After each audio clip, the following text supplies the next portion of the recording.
Hey everybody, this is Captain Yeet here for you for another One Piece manga chapter review. This is One Piece manga chapter 1123 titled The Void Fortnight. So let's get into it. So, with the cover story this week, those little kids that were throwing rocks at Yamato, well, her and the kids are having a little feast together. Everybody buddy buddy now. That's basically all that happens in this cover story. So, when we get into the actual chapter, we pick up right where we left off. The Straw Hats boat, the Sunny, fell into the water. They're sailing away from Egghead, so with the Giant's boat, they're getting out of there. The Iron Giant that released Joy Boy's hockey when he untied the knot, it knocked out everybody on the island. Vice Marines, everybody. I think the only one on the island that's probably still standing up is the Seraphim, but we do see a snake like nudging one Marine guard, like, hey, the Straw Hats are getting away. You have to wake up. So I guess the Seraphim are still up because I'm guessing they were protected from the hockey because they're inside the bubbles. That's what I'm guessing. And probably, well, not probably, we know Saturn, he's still up too. So the Silver Film and Saturn, those are probably the only people that's still up on the island. That's the hockey just went everywhere and knocked everybody out. And one interesting thing that happens is Dory and Baragi are talking to each other. And they're like, wow, I can't believe it knocked out everybody. That hockey was insane. They said it was even more impressive than Red Hairs talking about Saints. Yeah. Dory specifically says that was greater than Red Hairs, but it didn't seem hostile, did it? Crazy. I mean, is this Joy Boy we're talking about? So, I mean, the hockey being greater than the Saints. I mean, I can believe that, but that's still just kind of crazy to hear. That was even greater than Redheads. Wolfie thanks the Iron Giant for everything that he did, and the Iron Giant, as we know from last chapter, he dies. And Dory and Bragi officially say, "Okay, let's head to Elbath." I mean, we kind of already knew we were going to Elbath, but now it's official. We're on the boats, we're in the water. Everybody that was chasing us is done. So we're going to Elbath, baby. No more distractions. Let's go. I mean, unless something pops up in the middle on the way there while we're on the boats, but we're going to Elbath. Everybody's celebrating, having a good time. Luffy goes out of gear fifth, and he's like an old man, and Nami's holding him. We see one panel of Usopp, like, obviously going crazy that he's seeing Dory and Bragi again. Everybody's having a good time on the Giant's boat. But we cut over to Sanji, and he's looking at Vegapunk's dead body in like some random room on the ship. And he specifically says, Vegapunk, what you said earlier isn't sitting right with me. Was all this some sort of gotcha moment for you? Hey now, I couldn't follow everything you were saying, but it was pretty outrageous, wasn't it? And then we get a flashback. Well, a good chunk of this chapter is a flashback, and we get to what Sanji was saying later on. So, at the beginning of this flashback, we see Vegapunk, the main one, Stella. We see Shaka, I forgot his name, and Pythagoras. And they all realize that somebody has stole a piece of the mother flame. Because they're looking at like all the calculations on the computers and the mother flames, like data reading, like they're looking at everything and they can tell something is off. Like you can just tell just barely a little bit. If you look at everything here, something's off. That means somebody has took a piece of the mother flame, actually a good chunk of the mother flame, and took it somewhere else. And the only thing that could like be reasonable is we have a spy, we have a traitor within our midst. It's kind of funny because obviously they don't know, but we know it's York. But Vegapunk, the main one, Stella, his instant thought is Lilith because he's like the anger and the hatred for him. He goes, "What, Lilith?" And then while Sokka and Pythagoras trying to think of possibility, like who could it be, Vegapunk just keeps saying Lilith. And then he goes, wait, my bad. We don't know actually who it is yet, so I can't just keep saying Lilith. But he's thinking it's Lilith, which is so funny. But yeah, they know there is some sort of traitor amongst us. Then eventually, after like a panel or two, they figure out that it's York. Pythagoras specifically says that the memories that York has been uploading to forget what it was. Oh, Punk Records, that like huge memory bank. The memories that he's been uploading are fake.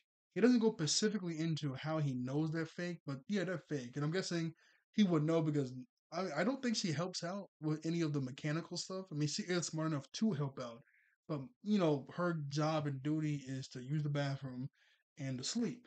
That's the only thing she should really be doing. So I guess if there's a memory of her doing something else that's like out of the ordinary or something way too ridiculous, I guess, okay, but it has to be her. It doesn't make any sense. There is this one panel where they specifically say something about the memories and stuff like that. But yeah, they say, oh, actually, I can actually go into it. There's also some more stuff. He says that the memories that he's been putting into the punk records are fake.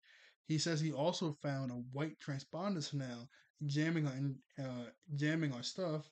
There's been a data breach. Vegapunk says. Shaka says that somebody authorized the weaponization of the sea beast. I guess the sea beast before didn't have weapons, and now they do. And obviously none of them did that. So the only three that they can really trust is in this room.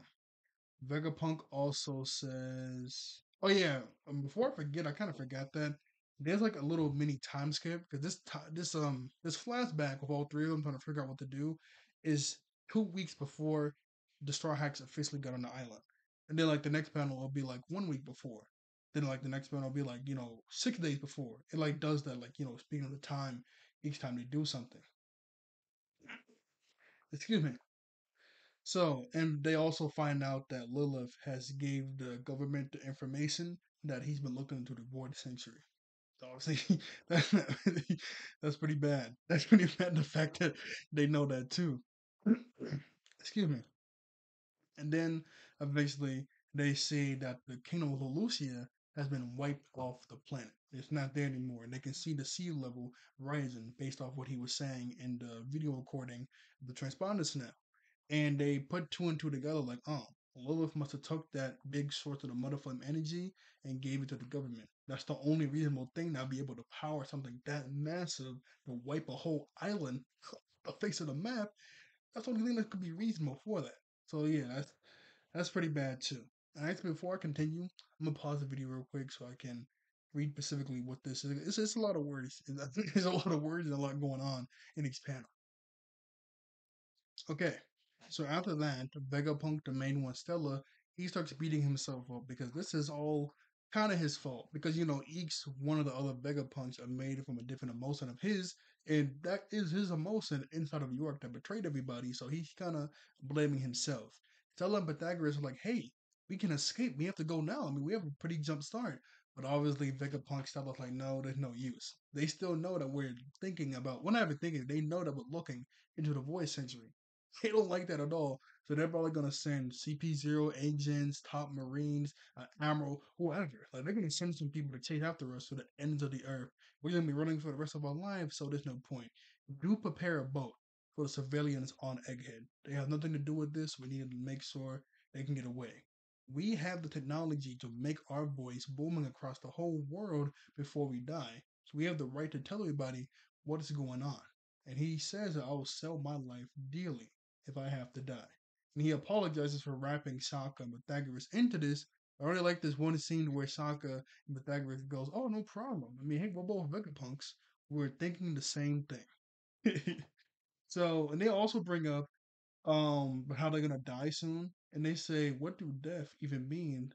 People like us." And then we get a scene of Vegapunk's like, he had to chop his head off because it was getting so big.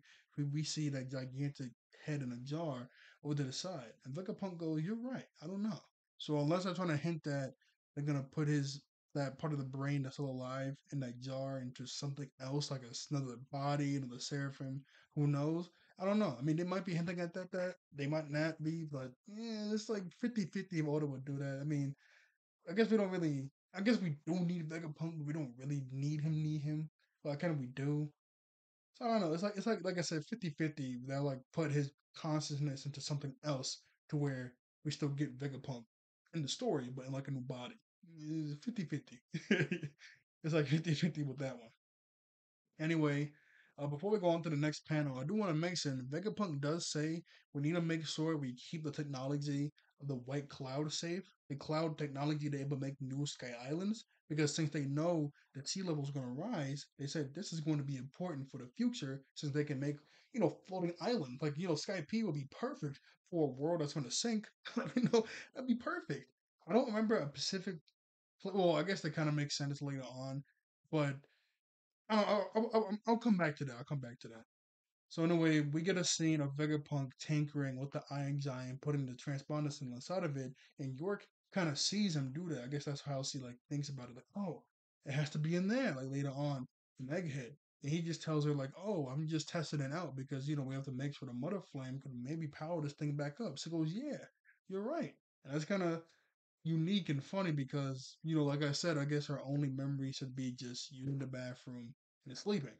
And here she's like walking around, just looking at Vegapunk, saying like talking. I mean, it's not like she can't do that, you know. It's not like she can't just walk around and help Tinker and stuff. Because like I said, she is smart, but it's just kind of funny to see her do that because you assume she'll just be pooping and sleeping all day because that's her main mechanic. Anyway, after that, the three Vegapunks, Sokka, Pythagoras, and well, the actual Vegapunk all come together, and they're like, okay, we have to wipe our memories of everything that's been happening for the past 2 weeks to make sure nobody is on to us. Obviously, I mean, they're not dumb. They can hide their emotions and stuff, but just to be safe so no one can catch on to them, especially York, just to wipe their memories to be safe. Okay. I mean, that's kind of good. I mean, you could have just hid your emotions and stuff. I mean, hey, that's foolproof. You're never gonna know, so who knows? Obviously, they all talk to each other like, well, if we do this, everything that's going to happen from here on out is going to be a big surprise to us. We're not even gonna know. Oh, that's right. I forgot to say they do also plan the whole, speaking the like recording the whole thing. Like they do record that in like a panel or two. And Vegapunk does say like, this is going to go off when I die. Like they do know that, but obviously they don't know that now. So throughout all of Egghead, they didn't know that. We assumed that he knew that from the get go, but no, he didn't know that, which is even more crazier. We also get a panel to where we actually see all the three Vegapunks reactions to everything that's happening. Like, yo, Vegapunk, the Straw Hats just made landfall. What? Here's who's coming here. They know that we were looking into the void century. What? you they gotta go through all these emotions again because they just wiped their memories, which is pretty funny. I thought that was funny. And then at the end of the flashback, we cut to the Pacific moment to where it was not Lilith. Atlas, Sanji, Frankie, and Bonnie. Oh no, was Bonnie inside this thing? Remember that little car he was inside of that could make those white clouds that he can drive around that were going down because Saturn just became like the spider monster thing. It was that part of the manga. So while they're flying down, Vegapunk specifically says, "After we rescue Bonnie from down there, I think it'd be best if I stayed put." Sanji's like, "Huh? You'll die." You don't need to help me escape anymore. I've thought about it. Just let me die here. What? Do you have a death wish? And he's saying that because when they all woke up, he had a letter for them. Now, it didn't specifically say everything, but all it said was they know that you're looking to the void century and you're going to die soon because, well, obviously people are going to come here. And I guess Vegapunk's starting to think about that letter and saying, maybe it might be a good thing if I die because something might happen. And then back into when Vegapunk was talking to Sanji, far from it. But I've come to believe that my death will set something important into motion. And then Sanji starts to think to himself, this is going to be a big mess. We can't just sit there and watch you die. We gotta do something. And then Vegapunk says one more thing. It's about the One Piece. Sanji goes, what about it? I want you guys to be the ones to find it. And the last panel is all the giants and Usopp and Luffy all celebrating that they're finally going to Elbaf. And it's really funny because they're all like one Dory like lifting up Usopp. He's like, "Yeah, let's go!" And Brock is lifting up Luffy, and Luffy's like, "Hey, don't like cheer about me. Like, I want to be in the cheering." But Luffy is like dead, like well, not dead, dead. He's like an old man or like out of energy. He's like, ugh. So he's just holding up his limp body, like, yeah. He's just all limp, swaying around. And that's the end of the chapter. And that last panel. Oh, and before I get to the last panel, what I was saying was, Vegapunk was saying we need to make sure to protect the cloud technology because it can make Sky Islands and the world is going to flood. That makes sense. But what I wanted to say was there wasn't a specific scene I could remember where they specifically said we have to guard the cloud stuff, you know. But they wiped the memory, so I guess that makes sense. At the same time, we didn't get a scene in this flashback to where they were like, okay, well, I guess let's put all this technology in this safe place. Like we never got a specific scene of that. Like, well, we have to protect this because of the sea levels. Let's put it somewhere else or put it wherever, send it off somewhere. We never got that, and because since they wiped the memories, we never got a scene to when all this commotion was happening. So either they got destroyed, or maybe they didn't get destroyed, but now that they're leaving and they didn't take anything else with them besides Lilith, the government got it now. So Egghead is government property. What was left of it, after everything that's happened. So yeah, hopefully the cloud technology is still intact, and maybe Vegapunk put it somewhere safe, or maybe I don't know something. But hopefully he got it somewhere safe because I just don't know. I just don't know about it, and everything about well, Vegapunk saying that he wants them to be the ones to find the One Piece. Now we don't know what the One Piece is. We don't really have a good clue of it. I know there's a theory that breaking the red line, we're gonna all together One Piece. I mean that's just a theory. Vegapunk might have somewhat of a good idea because he's the world's smartest man, 200 years in the future, smarter than everybody else. So he might have somewhat of a good idea. And obviously, he knows Luffy wants to be king of the pirates, so he wants them to find it because he probably knows that they can do some good with the One Piece. And well, I mean, Luffy and his crew are good people, so them finding the One Piece wouldn't be such a bad thing, you know. So I don't know. I mean, we might follow up on this later on, maybe. Like, maybe by the time Luffy's energized and can talk again, Sanji might pull him to the side, like Vegapunk specifically wanted us to find it, like, specifically. Then maybe they can spitball some ideas about why, like I just said. But, I mean, it kind of obvious, like, Luffy and everything, they're good people. But, maybe they can do something specifically because who they are with it, because he might have a good idea. And I doubt he spitballed any ideas with Sanji about what it could be. Even if he did, I doubt Luffy will even want to hear that because he wants it to be completely, new. So even if he did spitball some ideas, he probably wouldn't tell Luffy, or Luffy probably wouldn't want to hear it based off of what happened with Usopp last time. I mean, Usopp was asking, was it real or not? But if you don't even know if it's one is to know what's real or not, you don't want spitballing ideas. You don't want that at all. But that's the chapter for you guys today. And then no break next week too, so which is scary. So, like, share, and subscribe. I'll see you all later. Thank you all for watching. I think all of them being wonderful human beings, and I'll see you guys next time. Bye bye. All right.